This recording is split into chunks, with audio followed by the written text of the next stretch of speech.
TV Sud Bourgogne, bonjour.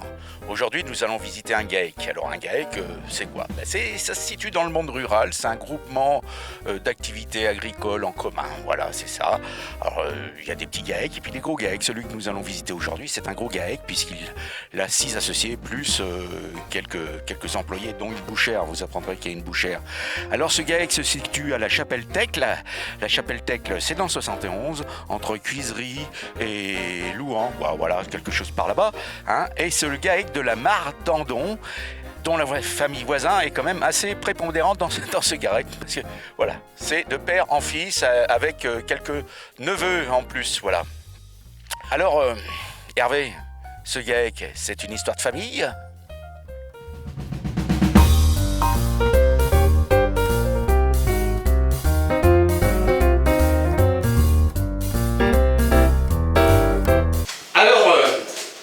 Hervé, oui. Donc la ferme que vous occupez a une histoire particulière. Pas d'histoire particulière, c'est une ferme qui s'est transmise de génération en génération. Mon père est arrivé ici dans les années 60. Il s'est marié avec la fille du propriétaire dans le moment.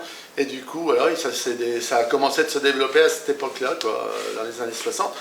On faisait déjà les mêmes productions qu'aujourd'hui, hein, c'est-à-dire le lait, la volaille, on avait quelques porcs, on faisait des cannes qu'on ne fait plus aujourd'hui, des dindes qu'on fait encore, globalement des céréales aussi. C'était beaucoup plus petit, mais c'était à peu près la même chose. Oui, ça a pris l'amplitude, quoi. Voilà, du coup, voilà, après moi... dès tout petit, hein, comme Nathan, hein, Nathan, c'est votre petit-fils. Mon petit-fils, ouais, j'étais passionné par l'agriculture, mais vraiment passionné. Je voyais que les heures d'aller à la ferme. Et puis du coup, voilà, après j'ai fait des études agricoles, et puis je me suis installé en 83. Donc pareil, on a conservé l'élevage de volailles de Bresse, on a un peu augmenté les vaches laitières. Ça s'est fait vraiment progressivement.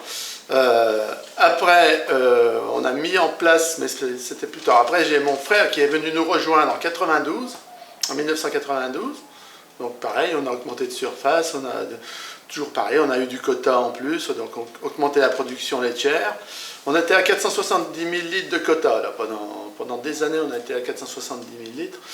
Après, plus tard, Julien s'est installé en 2008. Donc là, on a commencé à mettre en place la production de chapons. C'est à ce moment-là qu'on avait commencé à développer les volailles fines, c'est-à-dire chapons, poulardes. On a commencé à vendre quelques poulets à la ferme aussi. Et puis ça a démarré comme ça. Du coup, on a créé un abattoir de volailles pour abattre nos chapons, parce que c'était obligatoire. On ne pouvait pas faire autrement, c'était sur place, donc c'était nickel. Et de fil en aiguille, on s'est mis un peu à commercialiser du veau, du bœuf, et la vente directe a démarré comme ça. En 2014, Adrien s'est installé, c'est ça, 2014 bien 2014, donc mon deuxième fils, Adrien, s'est installé. Donc pareil, on a continué de développer la production laitière. Après, en 2016, c'est mon neveu qui s'est installé, donc Nicolas. Voilà, donc on est dans la configuration actuelle, c'est-à-dire 5 associés, c'est le 5e associé, Nicolas. Donc on peut produire environ 2 millions de litres de lait. On fait à peu près 10 000 poulets par an, on fait 1200 chapons, 800 poulardes, on a autour de 1000 dindes. On fait 430 hectares de surface totale, dont 250 hectares de céréales. Le reste, c'est des prairies naturelles ou temporaires. Alors, votre père ne travaillait pas avec des instruments genre une treilleuse automatique, et je parle encore même pas du robot de traite? Oui, alors mon père, au départ, il trayait à la main. Moi, je me souviens encore de la traite à la main dans la ferme là, à côté. Donc moi j'ai vu traire à la main, j'ai pas traire à la main. On a mis la treilleuse, on l'a mis en 67. En 1967, c'était la première treilleuse. Ouais. C'est pas récent, comme quoi on croit que tout est récent, mais en fait non. Non, non, non, non. Après, c'était très repos. Hein, c'était des pots. Bon, c'était déjà un sacré plus hein, dans le moment. Après, voilà, on a mis un pipeline, c'était encore mieux. Après, une salle de traite. En 92, quand mon frère s'est installé, on a délocalisé la ferme. On a été sur le site où il y a les porcs et les vaches laitières. Parce qu'avant, les vaches laitières étaient ici. Et, du coup, comme nos prairies étaient majoritairement là-bas, on avait délocalisé. Et moi, j'ai construit ma maison là-bas à côté de la stabulation. Voilà, du coup, ça s'est fait vraiment de génération en génération pour arriver là où on en est aujourd'hui. Voilà. Et toute la famille, avec le petit-fils qui apprendra. Voilà, bah ça c'est un peu une... Enfin, moi je trouve que c'est une belle saga. C'est une fierté pour moi d'avoir mes deux fils dans l'exploitation, mes deux neveux, parce que le deuxième neveu est salarié, il va bientôt s'installer avec nous, ça va être le 6e associé du GIEC.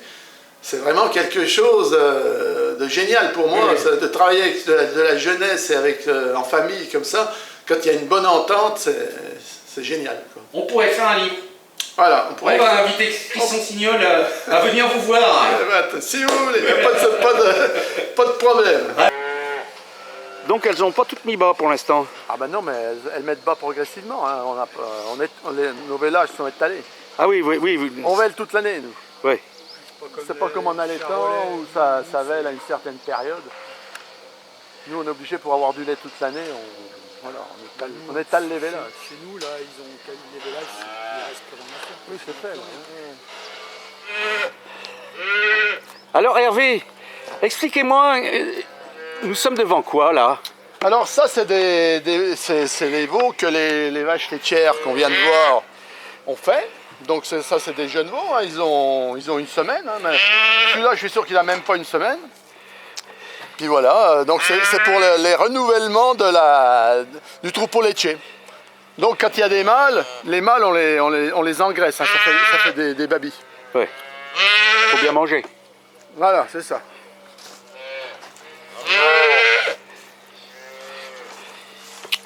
Elles sont pour vous celles-ci, vous les avez pas les vendre. Ouais, voilà, ah oui, non mais on en a besoin pour renouveler notre troupeau.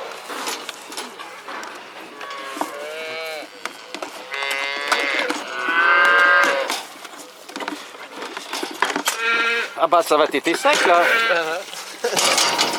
Oh il sauve. On va revenir.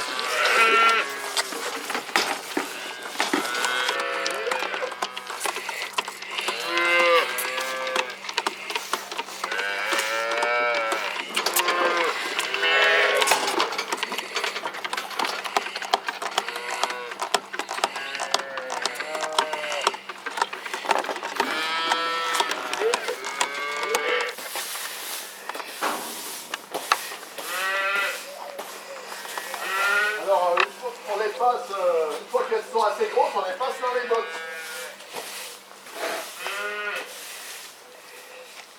Alors les filles, sont belles. Et il y en a quand même pas mal hein. Bah, avec 240 vaches, oui. Enfin, on a même plus que ça, 280 vaches, du coup ça fait beaucoup de veaux.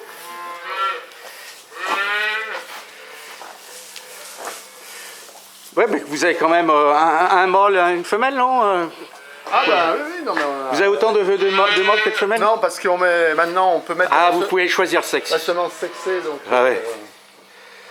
sur les génisses, on met que de la semence sexée. Ah oui. Donc les semences sexées vous permettent d'avoir l'animal que vous voulez. Ben, disons que la semence sexée nous permet d'avoir plus de femelles, quoi, parce que c'est ce qui nous intéresse, c'est d'avoir des femelles pour le renouvellement du troupeau. Donc on ne met pas tout en semence sexée parce que c'est quand même plus cher. Et du coup, ce qu'on met pas, on met surtout les génisses en semence sexée et celles qui ont des très bonnes origines. Voilà, c'est ça. Et les autres vaches, ben, on les insémine soit en croisée avec du limousin ou du charolais, ce qui permettra de nous faire nos veaux de lait après, plus tard. Et puis voilà, du coup, les mâles montbéliards sont engraissés, ça fait des torions. Alors vos génisses, là, enfin les génisses, les vaches, elles veulent toutes seules ou vous avez besoin d'un petit coup de main? Ah, bah, en principe, elles veulent toutes seules. Bon, après, on surveille quand même, parce que ça arrive qu'il faut quand même qu'on intervienne. Hein. Ouais. Et vous avez une caméra robot qui surveille Non, on tout n'a ça? pas de caméra. On n'a pas de caméra, mais on a quand même peu de problèmes de vélage. Hein. Ça peut arriver quand on met du croisement avec des charolais, bon, de toute façon, mais c'est vrai qu'on les surveille quand même beaucoup. Ouais. On est assez nombreux sur l'exploitation, et puis donc, voilà. Ouais. Vous êtes combien? Alors on est 5 associés, Ah oui. on est 5 associés et puis on a 3 salariés, enfin qui s'occupent au niveau de l'exploitation pour les bêtes, les terres, et après on a d'autres salariés pour ce qui est la partie transformation, labo, voilà tout ça, la vente directe. D'accord. Alors, vous faites partie de cette association de la ferme d'à côté? Ben, bien sûr, oui.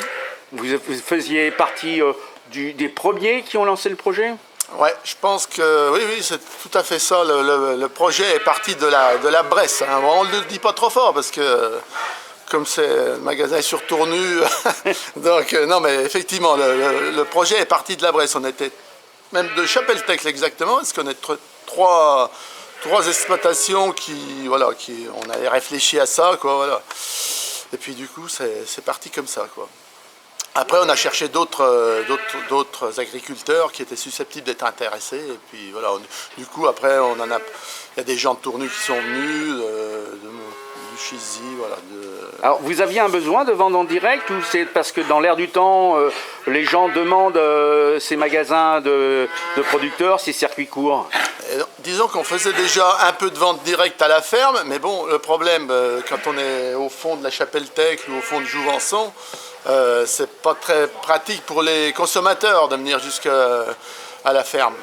Bon, il y en a qui viennent, mais il y en a, ils font pas l'effort de venir. Donc du coup, ce qu'on avait dans l'idée, c'était de se mettre à la portée du consommateur, c'est-à-dire aller où il était. C'est pour ça qu'on a choisi, on a essayé de choisir une petite ville, hein, pas trop grande, mais où il y avait un peu de potentiel. Et donc on a ciblé Tournu parce qu'on pensait qu'à Tournu il y avait du potentiel. Il y a beaucoup de passages, c'est sur l'axe nord-sud, quand les gens partent en vacances ils passent par Tournu. Il y a beaucoup de restaurants, voilà, c'est une ville touristique avec la cathédrale, pas la cathédrale, l'abbaye. Voilà, donc, Et alors, vous faites du bœuf, vous, hein? on fait plusieurs choses. Hein, ce qu'on met au magasin, on fait de la génisse, du veau de lait, du porc. Et du poulet? Et du poulet, oui. Ah, et alors, Poulet de Bresse et poulet fermé. Poulet de Bresse et poulet fermé. Alors, c'est les chapons aussi dans les poulets? Alors, on fait le chapon, les poulardes, oui, enfin, mais ça, c'est uniquement en fin d'année. Ah, Mois de oui. décembre. Alors, les poulets qui vont être transformés en chapons, en poulardes, sont nés déjà? Ouais, on peut aller les voir d'ailleurs tout à l'heure. Si Ouais. on veut. Ils sont déjà démarrés. Les chapons sont démarrés, pas les poulardes, parce que les poulardes, on les démarre au mois de juin-juillet. Donc, mais tout ce qui est chapon, ils sont sur l'exploitation. On fait en 2 fois. On en a castré une partie cette semaine. On est quel jour là? Jeudi, donc on a castré mardi. D'accord. Donc on a castré 1000 chapons. On va se déplacer sur votre exploitation. Alors, Hervé, nous sommes dans une de vos couveuses, là. Alors c'est une poussinière, enfin, c'est un poulailler qui fait aussi poussinière, parce que du coup les parois sont isolées, c'est des panneaux de sandwich. Comme ça on peut démarrer nos poussins directement dans le poulailler où ils seront toute leur vie. Pendant 5 mois. Là, Et ben là ils ont 4 semaines. Ils ont 4 semaines. que des mâles. Ça c'est que des mâles. On les a triés, hein, parce que du coup, quand on les reçoit, ils sont tout venants. Il y a mâles et femelles. Et donc comme les chapons, c'est exclusivement des mâles castrés, donc voilà, c'est pour ça. Tout ça, c'est destiné à être chapon. Ouais. Engraissage ou engraissement.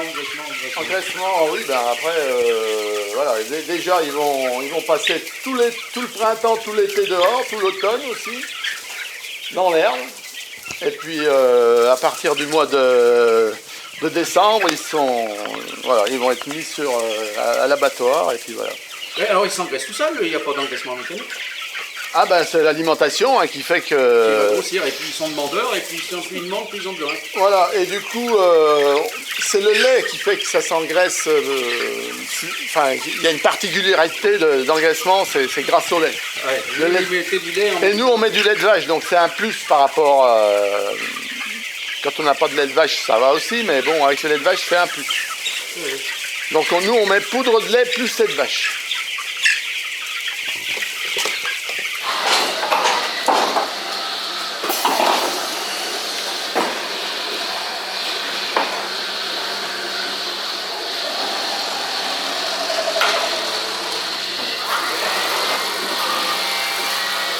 Donc ça lave les navets.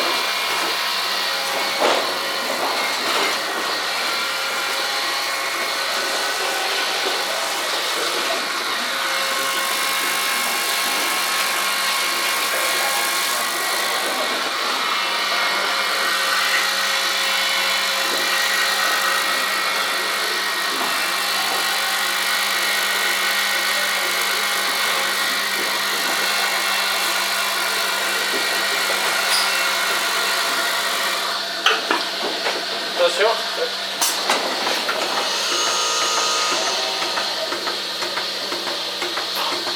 Et c'est un laser qui vise les mamelles C'est et... le laser rouge en fait qui indique la position des crayons.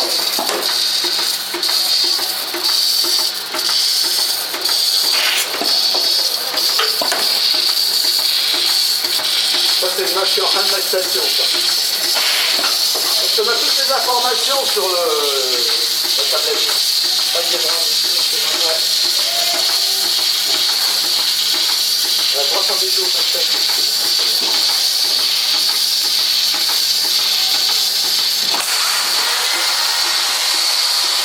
Donc là par exemple là elle branche que trois crayons parce que le quatrième en fait il est un peu condamné. Il fait plus de lait. Ah mais il sait que la vache n'aura que 3 tétons qui seront... En fait, des fois, ça arrive qu'il y ait des vaches qui ont des quartiers qui n'ont pas de lait forcément. Et l'ordinateur de la treilleuse le repère. Voilà. Oh bah dis donc. Donc, c'est enregistré dans le logiciel. Ah oui, oui.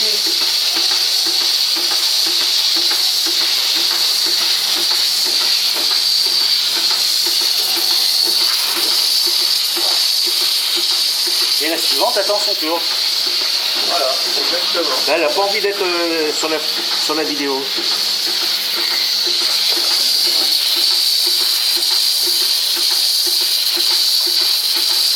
Et ça dure longtemps l'opération? Ça dépend combien du trajet là. Elle, ça va pas durer longtemps parce que c'est une vache qui est en fin de lactation, qui va bientôt faire un veau. Donc,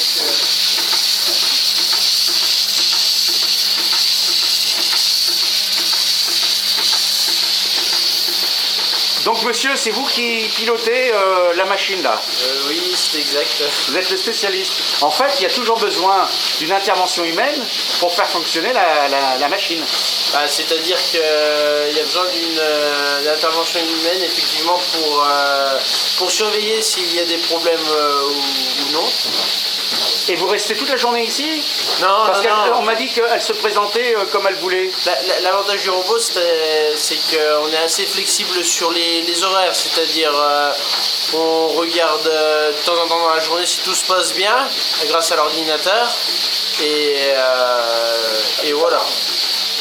D'accord. Et le téléphone également. Et vous laissez, vous leur laissez, c'est toute la journée qu'elles peuvent ou c'est seulement à une certaine heure? Non, c'est ouais, disponible 24 heures sur 24. Oh bah dites-moi.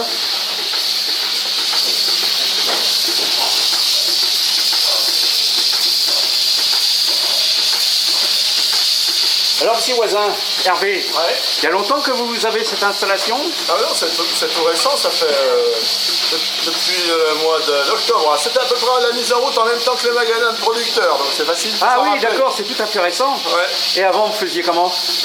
Et ben, mais avant, et puis même encore maintenant, on a divisé le troupeau en deux parties.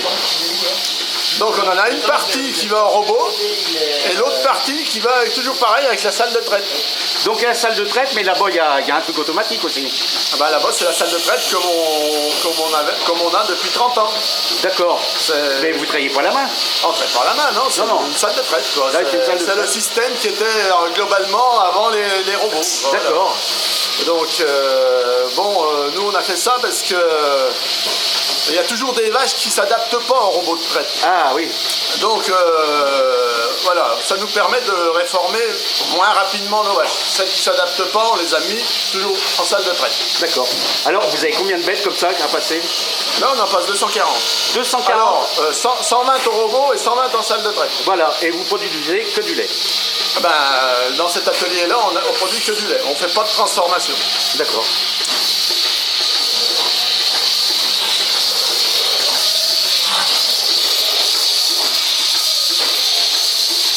Ah oui. Alors le lait, il va dans un réservoir qui est à l'intérieur quelque Voilà, part. le lait est à l'intérieur de ça. Et comme c'est plein, ça part dans le temps. Voilà, là on voit la production qu'elle a eue. Voilà, ça se libère. Voilà, ça a désinfecté la mamelle après. Ah oui, Ouais, c'est drôlement c'est du bien. sérieux, hein. C'est drôlement bien. Elle continue quand même de traire sur un fil. Oui, parce qu'il y a des quartiers qui sont un peu plus longs que d'autres à traire, et du coup, ça permet de ne pas faire de surtraite dans les autres quartiers. C'est D'accord. drôlement bien Ah noté, oui, hein. oui. Parce que la surtraite, du coup, c'est néfaste pour la mamelle. Oui, oui. Donc, voilà. Votre ancienne installation ne fait pas ça. ça, le pas. Non, Elle peut tirer trop. Voilà, après, c'est des interventions humaines dans notre installation. Hein. On branche, on débranche, voilà. D'accord.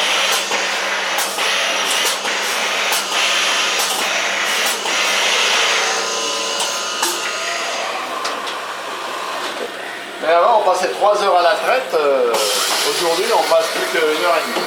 Voilà, elle est libre. Place à la suivante. Hervé. Oui. Alors là, nous sommes sur la partie de votre exploitation. Comment? On est sur la partie de votre exploitation qui est dédiée à l'élevage du porc. Oui, on a un petit atelier de porc. Hein. On a 40 places, on a 4 cases de 10 porcs, donc c'est tout petit. Hein. Bon. C'est exclusivement pour la vente directe.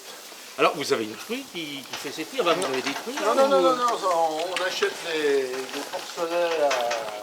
Les derniers arrivés, c'est ceux-là. On les achète, ils font 20 kilos. Qu'est-ce qu'ils sont beaux, ils font 20 kilos. Ouais. Ça, ils font déjà un peu plus, là, hein, parce que Oui, ça fait quelques temps que vous les avez. là, ils font 35, là. Donc, tous ces cochons, vous les emmenez à maturité. Oui, comme la case là-bas du bout, on en a déjà tué un. Donc, Et alors, vous les faites partir à quel âge? ils ont 5 mois à peu près. 5 mois, Ouais. et ils pèsent combien en moyenne? 120 kilos. 120 kilos. Ouais. Après, ils font du gras. Après, oui, ça graisse trop, et puis donc pour faire la vente directe, c'est pas ce qu'il faut, quoi. Ouais, d'accord. Et tout ça est proposé donc en vente directe au magasin de la ferme d'à côté. Oui, bien et sûr, vous ne ouais. vendez rien directement. Ah si, on a aussi un petit magasin à la ferme et on fait des colis de porc, on fait les deux. On D'accord. fait la vente à la ferme plus la vente à la ferme d'à côté. D'accord. Alors, vous avez un laboratoire pour, Oui, pour tout les à faire partir dans Ouais, le ouais. lieu. Hein. C'est-à-dire on les fait partir à l'abattoir. Ils sont abattus à l'abattoir. Ah oui, c'est obligatoire. Hein. Ils partent à l'abattoir et après on les récupère et on en fait transformer une partie à Bourg, aux Sardières, tout ce qui est saucisson, pâté croûte, et tout le reste on le fait à la ferme. On a un labo à la ferme. Ok. Ah, ils ont gardé leur queue, les vôtres là. Oui.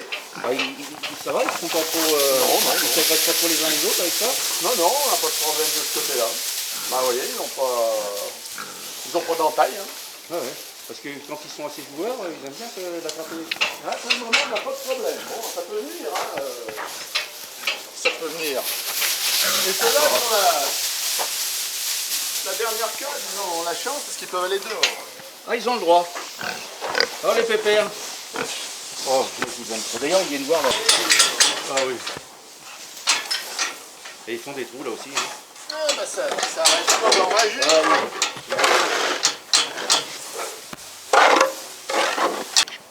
Oui, alors, dans cette case-là, les porcs ont le droit de sortir. Hein. Ouais, bah la configuration du bâtiment fait que ça touche le pré et du coup ils ont le droit de sortir dans une petite courette. Voilà. Ouais. Bah, ils sont contents. Ah mais ils sont contents, ouais. Ça fait du muscle. Ils sont contents. Mais ça, ils aiment être dans la boue. Et ils sont un peu auto-nettoyants parce que même quand ils sont dans la boue, ils rentrent, ils se nettoient, ils sont tout propres. C'est pas ça les cochons. C'est loin Quoi d'être- qu'on en dise. Hein. c'est loin. Allez, pépère.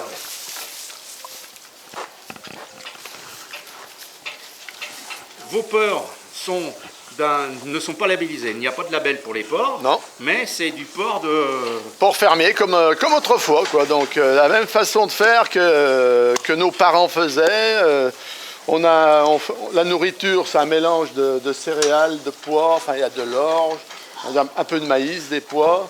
Et vous achetez vos céréales? Ah non, toutes nos céréales sont produites sur la ferme. Donc ça fait déjà un point en moins. Voilà, on tient à ça, hein, que ça soit produit sur l'exploitation et qu'on n'achète rien à l'extérieur pour nourrir les bêtes qui partent en vente directe. D'accord. Alors à partir du 5e mois, on peut leur dire au revoir, hein, on a vu, 120 kilos. Et 120, 130. 120, 130 kilos. Ouais. Hein, on évite qu'ils soient... On évite qu'ils soient trop gros, hein, parce qu'après ça fait, même pour la découpe, ça fait des grosses pièces, des grosses côtelettes, c'est pas ce qu'il faut. Voilà, 120, 130, c'est nickel. Voilà. Le bon morceau à la bonne personne. Exactement. Il y a besoin d'être bouché pour...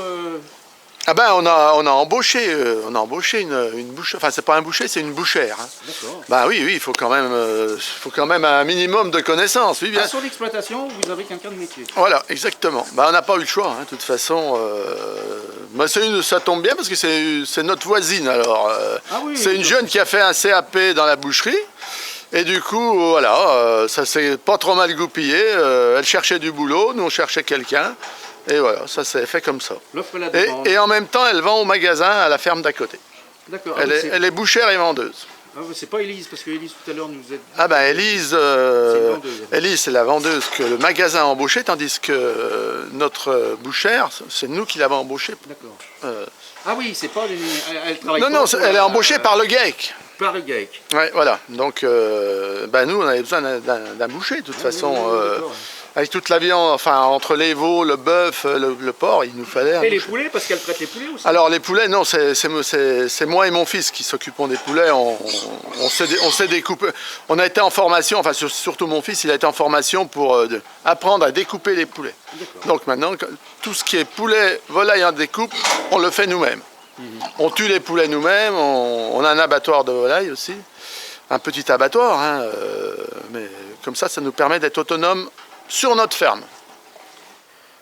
Il y a 10 mètres carrés par volaille en poulet de Bresse, c'est obligatoire. Ça. Ouais, c'est les normes. Donc il y a une norme pour l'élevage des poulets de Bresse? Ah oui, bien sûr. Oui. Déjà, c'est obligatoire qu'à partir de 5 semaines, ils aillent dehors. C'est obligatoire, ça. Donc voilà. Ça fait partie du cahier des charges de l'AOC. D'accord. Et puis l'aliment? Alors l'aliment, c'est pareil. Ça, c'est réglementé. Donc, à partir de 35 jours, obligation de mettre du maïs, un peu de blé et du lait. Voilà. Alors vous passez le maïs à l'aplatisseur? Alors on récolte le maïs parce qu'il faut que le maïs il soit récolté, enfin il faut qu'il soit issu de la Bresse. Donc on récolte le maïs dans nos champs, quoi, on a à peu près une vingtaine d'hectares de maïs destinés à la volaille. Et après on le passe dans un moulin. Oui, c'est même pas un aplatisseur, c'est un moulin. Un moulin. Après on mélange avec du lait en poudre ou avec du lait de vache. Nous, comme on a la chance d'avoir des vaches laitières, ça nous permet de donner du lait de vache à nos volailles.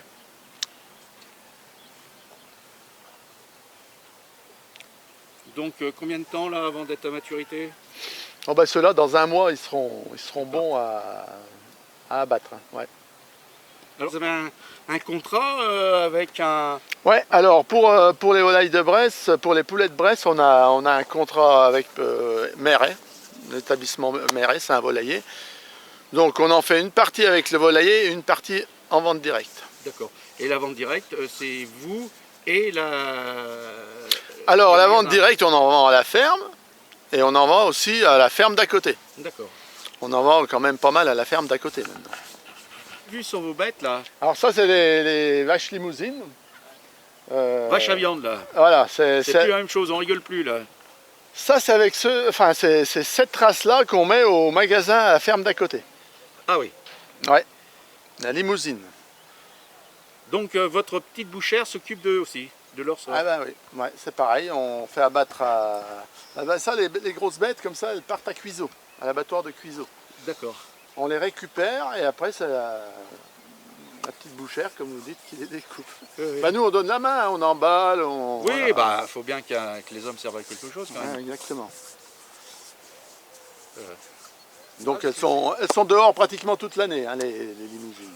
Ils craignent pas le froid. Non, ça craint pas le froid. Puis notre stabulation, elle communique avec nos prés. Donc il y a juste les deux mois d'hiver, décembre, janvier, où elles ne vont pas dehors. Alors vous avez préféré la limousine à une autre race de vache à viande pour une raison particulière? Bah déjà pour la facilité pour les vélages. Hein. Les limousines, ça vèle facilement. Par rapport Avant, on avait des charolaises, mais du coup, on est passé en limousine. On a beaucoup moins de soucis de vélage. Et en plus, les veaux limousins, ils sont plus nerveux à la naissance, ils démarrent bien. Tandis que des fois, par rapport à une aubrac ou... Après, on s'est rendu compte que nos clients, ils aimaient la limousine. Souvent, quand ils nous demandent quelle race on fait, quand on dit limousine, eh ben, on voit que ça plaît. C'est vrai que ça fait de la bonne viande. Oui. La charolaise aussi, hein, je ne dis pas que c'est pas de la bonne viande, la charolaise, mais voilà. On est surtout parti en limousine pour la facilité de vélage et la facilité de conduite du troupeau. Voilà. Après, voilà, ça tombe que les consommateurs aiment la limousine, donc c'est très bien. Et vous les mangez vos produits? Bah, bien sûr. Alors, entre nous, ils sont bons? Ils sont pas mauvais. Globalement, on n'est pas trop mal. Vous êtes satisfait? On est assez satisfait de nos produits. Ben, ce sera le mot de la fin. Bah, tant mieux. Merci messieurs. Eh ben, un plaisir. Au revoir Julien. Merci. Merci à vous tous.